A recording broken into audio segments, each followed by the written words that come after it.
360 payments in this 30-year note. Your Roth can sell the first 132 payments.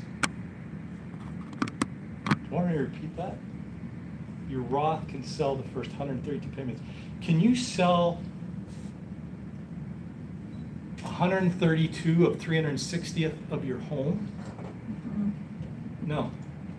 But you can sell the first 132 payments on that note.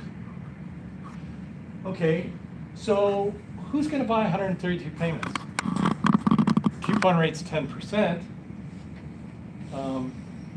Works in corporate America here. Anybody? Nobody? Christine,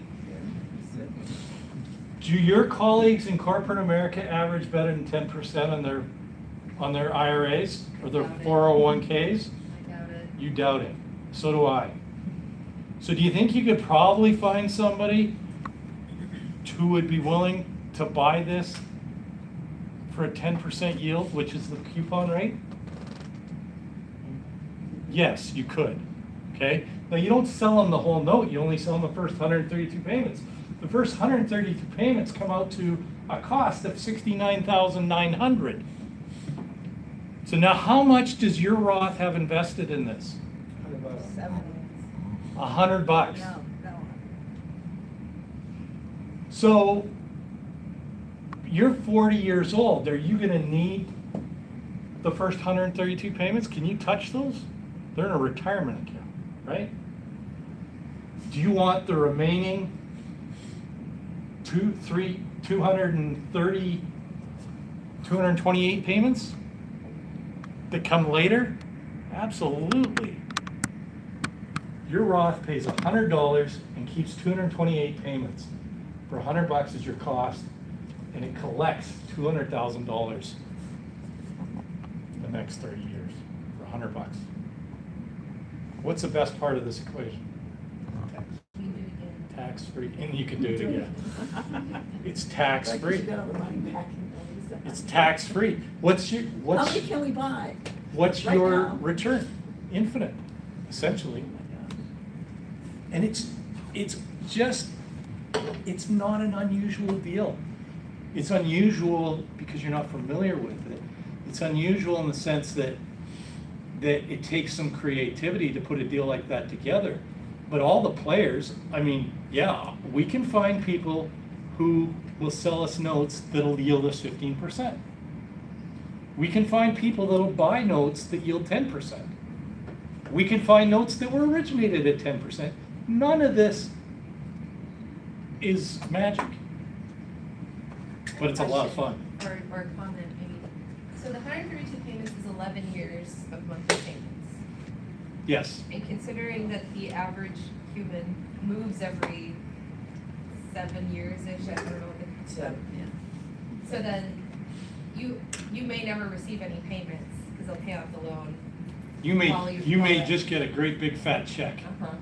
That goes into your IRA. Goes into your IRA. Because remember, they still owe 100. Yeah. Yeah, you may get it.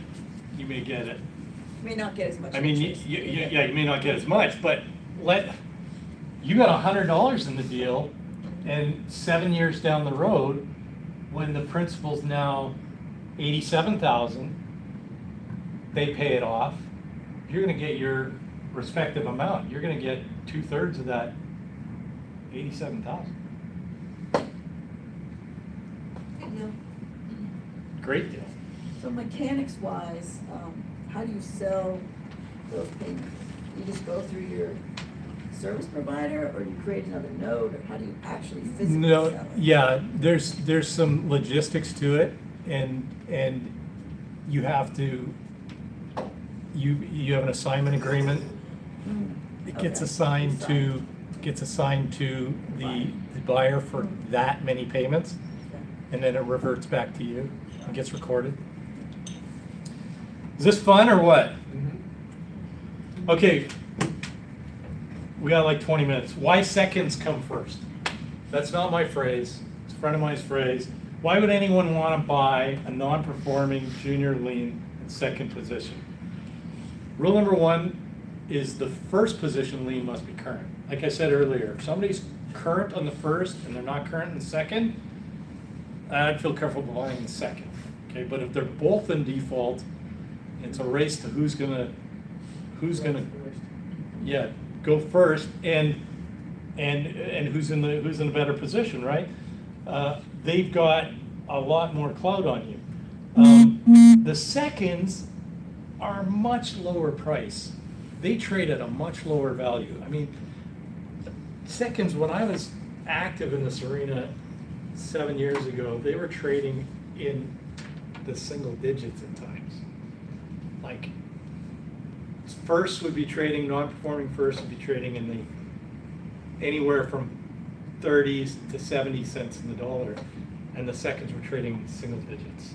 So I mean, it's a numbers game, it's a diversification game. I always say you buy 10 notes, you're gonna get 2 that are gonna just be garbage, you're gonna get like 5 that are okay, and you're gonna get a couple more that are triples and a home run.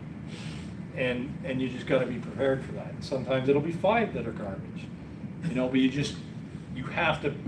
don't buy 1 second. Rule number 1, you don't buy 1 second, you buy several to diversify that risk. It's different criteria. They actually can be more collectible. Now, let's think about this. Where do I do go through? Okay. And you get higher returns because you're paying less for them, right? So lower price, because they're in second position, they have much value than the first, they're considered higher risk, there's a huge discount available. Many investors would lump them in the same place as junk bonds, okay? Diversify risk, if you have a $100,000 budget. For your known investing, you buy 1 non-performing first in Dallas, 6 non-performers in Columbus, or 30 non-performing junior liens nationwide. This is a diversification of risk. You must recognize being any pool 80-10-10, where 80% are good, 10 are fantastic, and 10 are junk. The seconds come first because of different criteria. You're less concerned about, remember I said this earlier, you're less concerned about the asset or the property, and you're more concerned about the borrower. It's easier to evaluate from an analysis standpoint and less dependent on the condition of the property. All due diligence is on the home, on the borrower, and their ability to pay. Do they have a job? What's their family situation? Do they have emotional equity? So again, here's a situation that would happen back in the day when people were defaulting. They're defaulting on their first, they're defaulting on their seconds, or they weren't defaulting on their first and they're defaulting on their seconds. The banks had so much going on, the banks were so bogged down, they were so slow to respond. Often people would be through their crisis, back on top of their game, and living their life, but the bank hasn't even called them about their non-performing second. So if the bank's not knocking on your door and you got your job back, are you gonna go back to paying the loan? Probably not. You're pretty used to having that money, right? So a lot of that had gone on where seconds were just like the lowest priority, that they just got orphaned, okay? Now, if you buy one of those seconds and the homeowner has been paying on the first, and the homeowner, their family doesn't know they're not making their second mortgage payment, and their kids go to school in the neighborhood, and their wife plants flowers out front, the husband plants flowers out front, they've got pride of ownership, right? And that's easy to evaluate, drive by and see, are they looking after the place? Do you think you have a little leverage on them when you say, I'm gonna foreclose and take your home? Absolutely. They'll get a divorce before they're gonna let somebody take their home, right? So that's emotional equity. There is a lot of power in that emotional equity when you're coming from second position. And you have a lot of ability to be flexible with them. Okay, Mr. Jones, I get it. Okay, you lost your job, yada, yada, yada. But now, I know for a fact that that Escalade out front is not a cheap vehicle. So obviously you're able to make that payment. Can you make your second payment? Would you rather live in your Escalade or your house? Like, work with me here. I can help you out. Let's extend the loan. There's 14 years left. Let's make it 25. You know, how much can you pay? And it's amazing what people will do when you ask, when you play on their emotional equity, because they're invested in that place. They may not have, the first may be worth as much as the property value. They may be upside down, but they're not gonna lose that home and have their friends and family saying what happened when they were playing that everything was hunky-dory, right? They'll let the Escalade go. They're more collectible. Again, they've not been collected in some time. Unlike the first, junior liens are not top priority. Many homeowners went through tough times and put them into default and have recovered, but no one's knocking on their door, so they just neglect it. Higher returns. Again, you're buying them at a bigger discount. If you buy them at a bigger discount, you have a higher yield. Thank you. That's right. Small investment for big returns. Often the cost basis of the loan and any servicing and legal is recovered in the first year, and it remains an income stream for 15 to 30 years. Imagine that. If you're buying it at such a big discount, then any of your legal costs and your actual cost basis to buy the note is recovered in the first year of reperforming it. That's a pretty good return. That's what we call mailbox money, because it just keeps coming in and it doesn't cost you anything. That's not an unusual thing when you're playing in the second space. People look to see an ROI in less than 12 months. A non-performing second example, current property value 140, the first is at 125, the second's at 30. Does the property have equity? No, it's upside down, right? $15,000. Usually a second mortgage around 30 will sell for about 13 to 18 cents, so you pay $3,900 for $5,400. Let's say it costs $4,500. Okay, you're buying the $30,000 second for $4,500. Okay, so everybody get that? Okay, is there equity in the home? No. Is there equity in the first? Yes. Did the homeowner plan on moving? No. Are the kids in school? Yes. Are there flowers planted? Would the wife divorce him if he lost her house? And I'm sorry, I should have said it the other way. Would the husband divorce her if she lost his house? It can go either way. That's what we call emotional equity. He's not going to lose the house. There's a $4,500 cost basis. You send him a shock and awe package. You do a loan mod. You get them to agree to the terms of a new modified loan terms, but they have to pay a reinstatement fee. They give you $2,500 good faith payment up front, which goes against all the accrued expenses, doesn't even affect the principal. Okay? You can add penalties and interest to the back of the loan. So remember how I said I wouldn't forgive any payments, but I would forgive penalties and interest? A lot of people just add that to the back of the loan, especially on stuff like this where, you know, it comes down to individual situation. The guy's got the Escalade in the driveway, and he's not paying his $320 second. He can pay those penalties, right? Add the penalties and interest back of the loan, $9,000. Now you got a $39,000 loan. You negotiate digestible payments. Okay, the original was $470 a month. You get rid of the Escalade. You pay me $300 a month, and you pick up a 7-year-old Honda Pilot. Okay, there we go. Stretch the payments out. You can go 30 or even 40 years. You're the bank. You can do whatever you want. There's no. It doesn't have to be 360 months. Don't give a principal reduction again. You can waive the arrears. On average, mortgages are paid out in 7 years. Cost basis recovered in 7 months on this one. And it's free mailbox money for 353 months. That's my presentation. Any questions, Justin? I have a question. All right. So where do I go buy one? Where do you buy notes? You know, it's not like there's a sign on the street that says, I sell notes, call my phone number. So, stapled right next to my I buy house sign, but. so you start learning about notes, and you start networking in the note space. There's a cash flow club here in North San Diego. San Diego used to be Note Investors, North San Diego Note Investors. I think it's North San Diego Cash Flow Investors, or maybe it's just San Diego Cash Flow Investors. There's a great group there. You attend Note Investor Summit, 1st through 3rd of March. Go online, Noteworthy Note Investor Summit, register for that. I just Okay. looked it up, it's only $197 to register Yeah, it's not a bad deal. for the weekend, right? Yeah, yeah, it's not a bad deal. There's a website. There's tons of training online. I've been through a lot of gurus training when I first started in the business.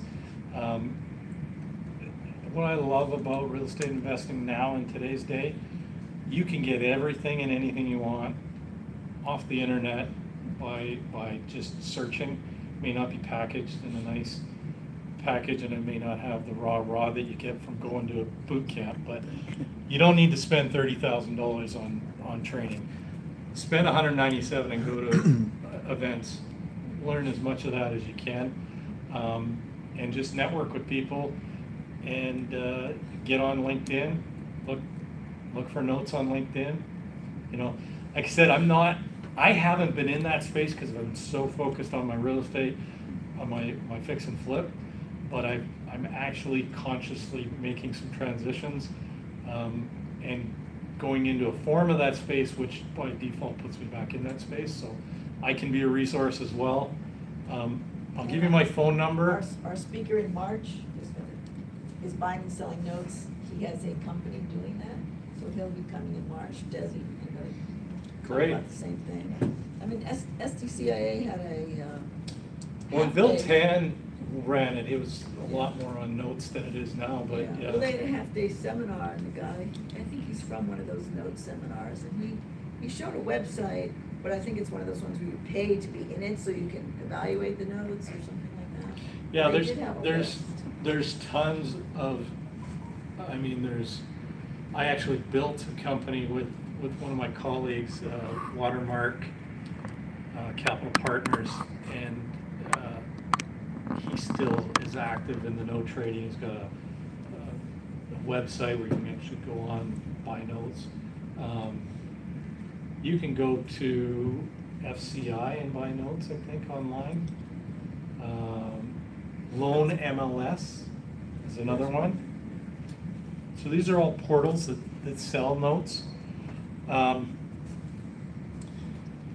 said You you also can- go to local banks too, didn't you say that? Like Yeah, you could go to small regional banks and ask them if they have any non-performing loans. Like I said, you're not gonna get loans from the big banks, but the small banks, credit unions, stuff like that. And Craigslist, you know, people advertise that they wanna sell their seller financed loans, or you can advertise, looking to buy seller financed paper, mortgage, loans. But it really is, I mean, anytime, I mean, I present this a couple times a year, and because I have the knowledge, even though I'm not actively trading in this space, but I'm very passionate about it and I love to do it. And every time I do, I shake my head and say, why don't I just buckle down and spend more time on this? It's kind of like finding a motivated seller. There's no list where you just go to and go, oh, there's all the motivated sellers. I mean, you kind of have to dig for the notes. Yeah, too, right? you're digging and looking, and I mean, and when you do find those pools of notes, you have to be very careful and you have to evaluate them really closely. I Like mean, the it's like REO lists, you know? So, but my number is 858. Right It's in on the board, net. right behind you. Yeah, it's my Oh, there you go. number. There we go.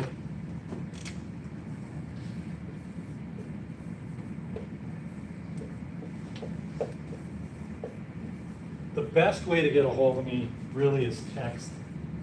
I'll give you my email as well.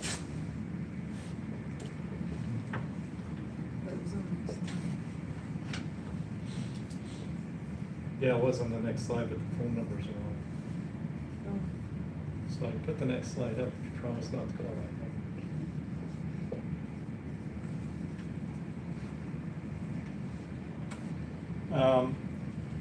Yeah, text is the best, or email me.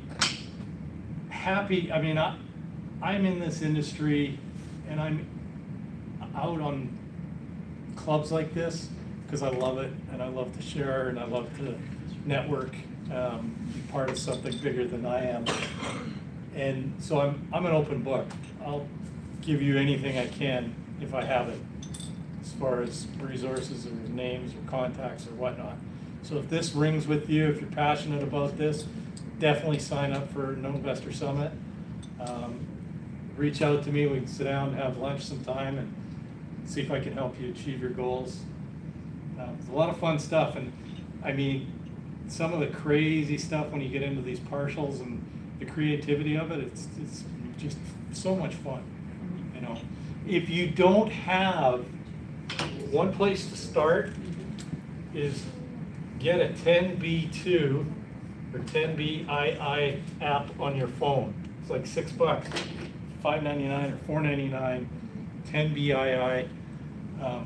Get that app, go on YouTube, and play around with how to use a 10B2 or how to do mortgage calculations, and just play around with it. One of the most fun you can do is just by playing with how to adjust the numbers, adjust your yield, adjust the different terms, and how quickly things can change. So, any other questions? Thank you so much for having me out. Well, Cory, Janice. thank you for coming. My pleasure. We have a token of appreciation for you. Oh, you should not. Oh, we should.